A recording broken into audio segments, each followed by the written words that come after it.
नमस्कार विद्यार्थियों, मैं डॉक्टर अरुण कुमार पुनः डिप्लोमेसी के एक और महत्वपूर्ण अध्ययन को लेकर आपके बीच में उपस्थित हुआ हूँ। आज हम सम्मेलनीय राजनय कॉन्फ्रेंस डिप्लोमेसी के बारे में चर्चा करेंगे। सम्मेलन राजनय की वह विधा है जिसमें राष्ट्रों के प्रतिनिधि मिलकर राजनयिक वार्तालाप, राजनयिक क्रियाकलाप करते हैं। सम्मेलनीय राजनय बहुपक्षीय होता है जिसमें कई राष्ट्रों के प्रतिनिधि आपस में मिलकर अंतर्राष्ट्रीय समस्या के समाधान का प्रयास करते हैं। सम्मेलनीय राजनय जो है वो राजनय का ऐसा तरीका है जिसमें राजनयिक संधि वार्ता जो है वो गुप्त में न होकर खुले में होती है और इसमें बहुत सारे प्रतिनिधि आपस में विचार विमर्श करके किसी निर्णय तक पहुंचते हैं। इस प्रकार के राजनय को परंपरागत जो राजनयिक हैं उनके द्वारा संपादित किया जाता है या राष्ट्रों द्वारा सम्मेलन के लिए नियुक्त किए गए प्रतिनिधि इस प्रकार के राजनय में भाग लेते हैं। राजनयिक सम्मेलन के अंतर्गत राष्ट्राध्यक्ष शामिल हो सकते हैं, वो विशेषज्ञों को अपने साथ शामिल कर सकते हैं और साथ ही साथ जिस विषय पर चर्चा की जानी है या जिस विषय पर निर्णय लिया जाना है उससे संबंधित जो पक्ष हैं उन पक्षों को साथ में लेकर वार्ता की जाती है। यानी कि सम्मेलन का जो राजनय है उसमें एक साथ मिल बैठकर समस्या के समाधान का प्रयास किया जाता है और जो परंपरागत राजनय है उसमें एक राजनयिक दूसरे राष्ट्र के राजनयिक से वार्ता करके अपने राष्ट्र के राष्ट्रीय हितों को पूरा करने के लिए वार्ता करते हैं। तो ये थोड़ा सा अलग प्रकार है राजनय का और इसमें जो है बहुत सारे प्रतिनिधियों के माध्यम से राजनयिक क्रियाकलाप होते हैं। सम्मेलन राजनय जो है वो कोई नया नहीं है, ये पहले से प्रचलन में रहा है और सम्मेलन राजनय का जो प्रचलन है वो क्षेत्रीय संगठनों के अस्तित्व में आने के बाद बहुत अधिक मात्रा में हुआ है।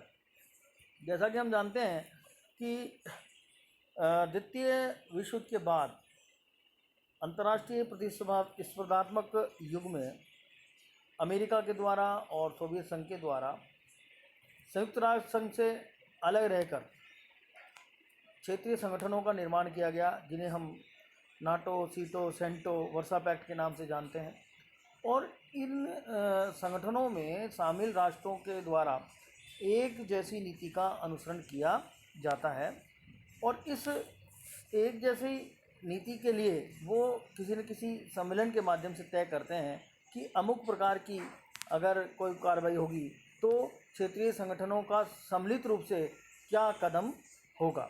तो इस तरीके से सम्मेलन का जो राजनय है वो क्षेत्रीय संगठनों के अस्तित्व में आने के बाद ज़्यादा प्रचलन में रहा है। सम्मेलन राजनय का जो गुण है उस गुणों के बारे में यदि हम चर्चा करें तो इसमें शांतिकालीन सैनिक सहयोग प्राप्त होता है, अंतर्राष्ट्रीय शांति की स्थापना का प्रयास जो है वो त्वरित गति से होता है। लेकिन ऐसा नहीं है कि ये जो राजनय है वो पूरी तरीके से अंतर्राष्ट्रीय राजनीति के लिए सर्वश्रेष्ठ है।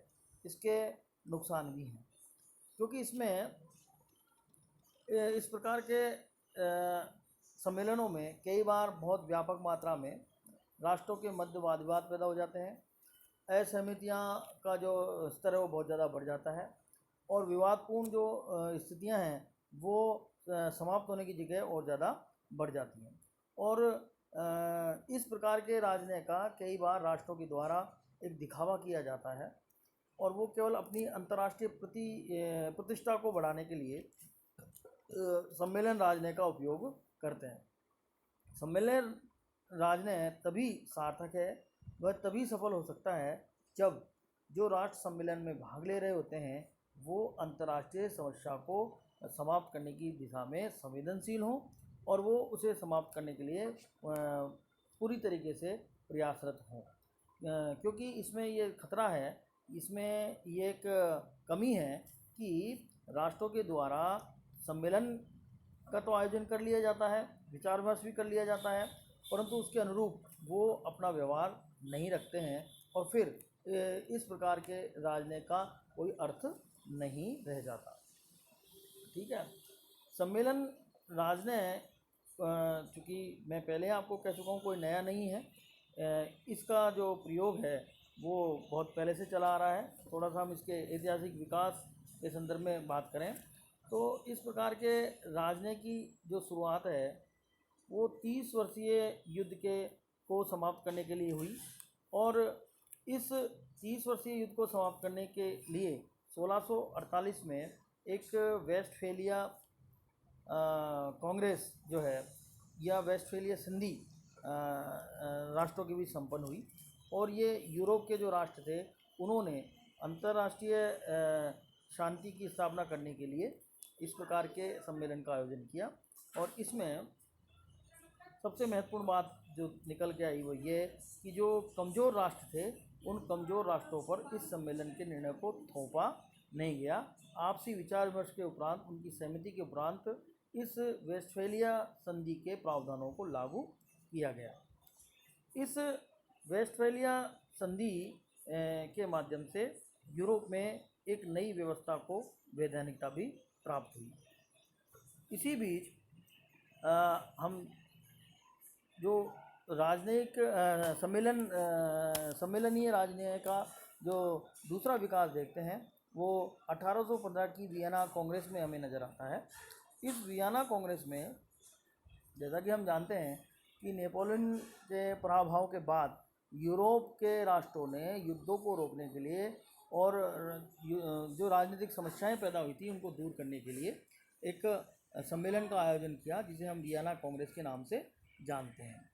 हालांकि ये जो वियना कांग्रेस के जो प्रावधान थे वो आंशिक थे, अस्थायी थे, परंतु इससे सम्मेलनीय राजनय को बढ़ावा मिला। इस प्रकार के राजनय में कुछ बातें तय हुई और उसमें हम देखते हैं कि सबसे बड़ी बात यह है कि इसने वियना कांग्रेस ने अंतर्राष्ट्रीय विधि के संदर्भ में जो रीति रिवाज हैं, जो परंपराएं हैं, उनको एक तरीके से स्वीकार किया। अंतर्राष्ट्रीय विधि के क्षेत्र में इसका अगला जो महत्वपूर्ण योगदान है वो यह है कि इस वियना कांग्रेस के द्वारा लिए गए निर्णय में यह तय हुआ कि राष्ट्रों के बीच नदियों और विभिन्न राज्यों के जहाज़ों के आवागमन के संदर्भ में क्या व्यवस्था होगी, इसके बारे में कुछ नियम निर्धारित किए गए। समुद्र के उपयोग के बारे में कुछ नियम निर्धारित हुए और राष्ट्रों के बीच में पारस्परिक व्यवहार कैसा होगा, इस संदर्भ में भी इस वियना कांग्रेस में कुछ नियम बने और इससे एक यूरोपियन व्यवस्था का निर्माण हुआ और ये यूरोपियन व्यवस्था जो है राष्ट्र संघ की आधारशिला भी बनी। तो इस तरीके से वियना कांग्रेस के जो सम्मेलन है उस सम्मेलन ने यूरोप के लिए सम्मेलनीय राजनय को बहुत आगे बढ़ा दिया। इसके बाद हम देखते हैं कि 1899 तथा 1907 में जो सम्मेलनीय राजनय हुआ उसमें 1899 में हेग में एक सम्मेलन आयोजित किया गया।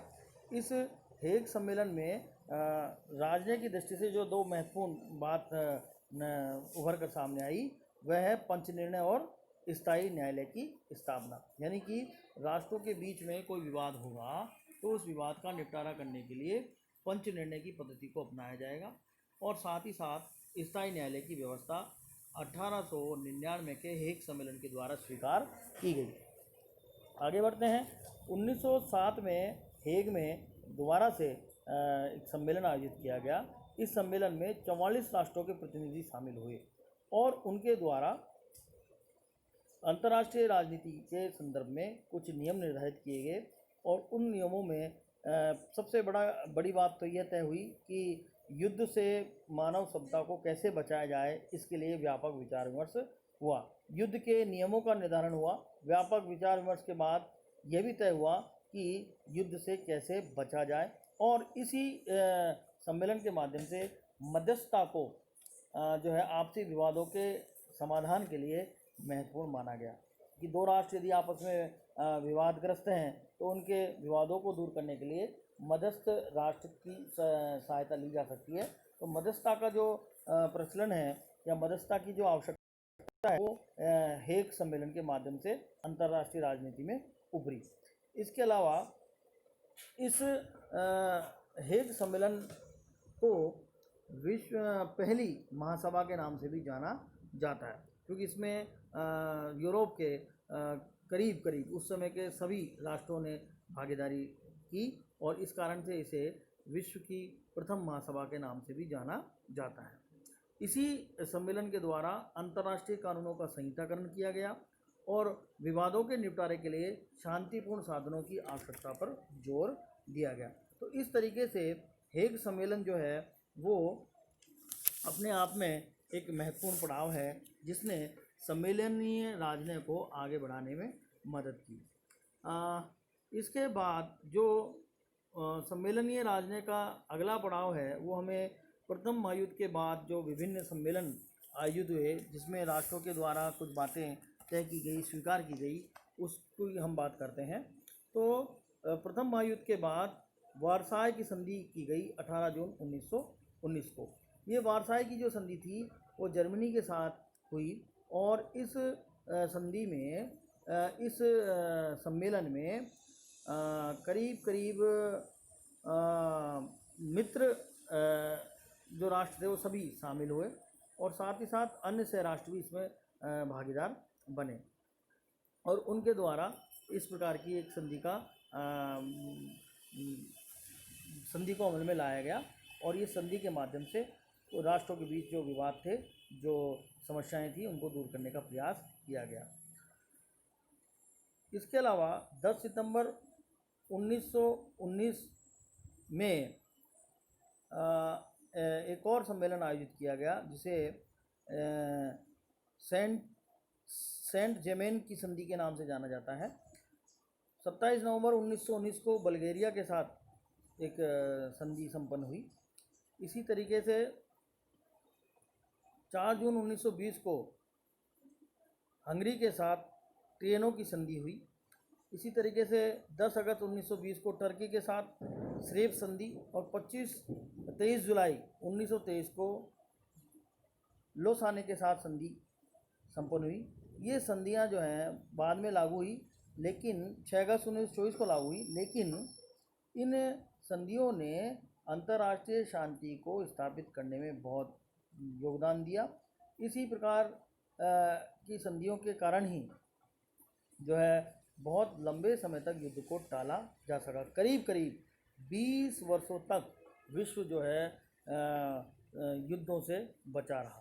तो जैसा कि हम जानते हैं कि ये संधियां इसलिए की गई ताकि अंतर्राष्ट्रीय शांति बनी रहे, बरकरार रहे। राष्ट्रों के द्वारा उन संधि की शर्तों का पालन किया जाता रहा, तब तक किसी प्रकार के कोई संघर्ष की स्थिति पैदा नहीं हुई। लेकिन धीरे धीरे इस संधि जो ये संधियां थी उनकी शर्तों का राष्ट्रों के द्वारा पालन नहीं किया गया और फिर द्वितीय विश्व युद्ध की शुरुआत हो गई। तो प्रथम विश्व युद्ध के बाद जो 20 वर्ष तक जो है जो शांति रही, वो शांति में इन संधियों का बहुत बड़ा योगदान हम देखते हैं और इस प्रकार की संधि के कारण ही विश्व जो है शांति में बना रहा। आगे बढ़ते हैं। अंतर्राष्ट्रीय राजनीति में सम्मेलनीय राजनय में जो है एक महत्वपूर्ण पड़ाव हमें नज़र आता है, वह है शांति सम्मेलन पीस कॉन्फ्रेंस 1919। यह फ्रांस की राजधानी पेरिस में आयोजित हुआ और इसमें केवल मित्र राष्ट्र को शामिल किया गया। सोवियत रूस जो है वो इसमें शामिल इसको इसलिए नहीं किया गया क्योंकि उसने एक तो साम्यवादी विचारधारा को अपना लिया था, और दूसरी बात ये थी कि सोवियत संघ ने दोहरी राष्ट्रों के साथ एक तरीके से समझौता कर लिया था, और उस समझौते के कारण मित्र राष्ट्रों ने सोवियत संघ को इस पेरिस में आयोजित शांति सम्मेलन में हिस्सेदार नहीं बनाया। इस शांति सम्मेलन में यूरोप के करीब 32 राज्यों के 70 प्रमुख प्रतिनिधि शामिल हुए, और इसमें अमेरिका के राष्ट्रपति, 11 प्रधानमंत्री, 12 विदेश मंत्री और बहुत सारे कूटनीतिक, सैनिक, नौसैनिक, नागरिक, प्रशासनकर्ता, विधि विशेषज्ञ, वित्त एवं अर्थ विशेषज्ञ, श्रमिक नेता, राज्य के नेता, संसद सदस्य, पत्रकार तथा प्रचारक आदि सभी शामिल हुए। कुल मिलाकर इस शांति सम्मेलन का उद्देश्य था कि शांति को स्थिरता प्रदान की जाए, समस्याओं को सुलझाया जाए, विश्व को प्रजातंत्र के लिए सुरक्षित बनाया जाए और परतंत्र राष्ट्रों को आत्मनिर्णय का अधिकार दिया जाए। तो मूलतः पेरिस में आयोजित इस शांति सम्मेलन का उद्देश्य जो है, ये 5 प्रकार के उद्देश्य इसमें निहित थे, और उन उद्देश्यों को पूरा करने के लिए राष्ट्र जो है एकजुट हुए। इसके अलावा इसमें हम देखते हैं कि उस समय के जो महत्वपूर्ण व्यक्ति थे उन्होंने इसमें भागीदारी की। अमेरिका के राष्ट्रपति वुड्रो विल्सन, ब्रिटिश प्रधानमंत्री लॉयड जॉर्ज, फ्रांस के प्रधानमंत्री इसमें शामिल हुए, और इटली के प्रधानमंत्री इसमें शामिल हुए। इस शांति सम्मेलन का क्या परिणाम निकला? इसका सबसे बड़ा परिणाम ये निकला कि इस शांति सम्मेलन के माध्यम से ही राष्ट्रसंघ के प्रारूप को स्वीकार किया गया, और इस शांति सम्मेलन का ही ये परिणाम था कि 20 वर्षों तक जो है विश्व युद्ध से बचा रहा। और एक और इसकी बात महत्वपूर्ण है कि इस शांति सम्मेलन के प्रमुख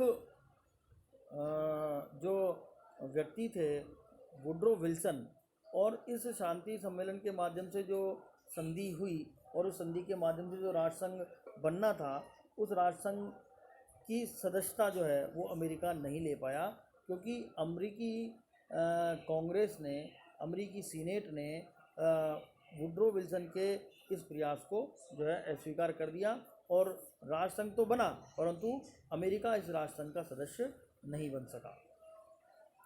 इसके बाद हम देखते हैं कि द्वितीय विश्व युद्ध के बाद जो है क्या स्थिति रही।